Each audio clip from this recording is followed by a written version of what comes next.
কী দিয়ে গাজরের হালুয়া দিয়ে পুর বানিয়েছি, আর এটা দিয়ে দিয়েছি। দুটো পিঠা হয়ে গেছে, দেখাচ্ছি। এ দেখো বন্ধুরা, পিঠা বানাচ্ছি, পুর দিয়ে দিচ্ছি। আমার ছেঁকা লাগলো হাতে।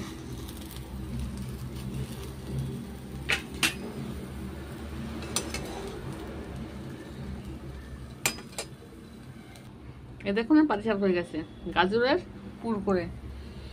এটা একটা দিয়ে দিয়েছি।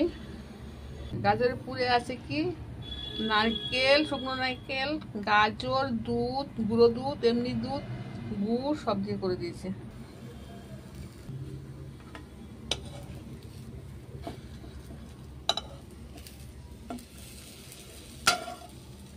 দেখুন বন্ধুরা, গাজরের পুর দিয়ে আমার পাটিসাপটা হয়ে গেছে। দেখুন কত সুন্দর হয়েছে, ফুটি ফুটি ফুটি ফুটি হয়ে গেছে, দেখেছেন কত সুন্দর। গাজর দিয়ে নারকেল, শুকনো নারকেল কুচিয়ে তারপর করেছি। একবার করে খেয়ে দেখবেন।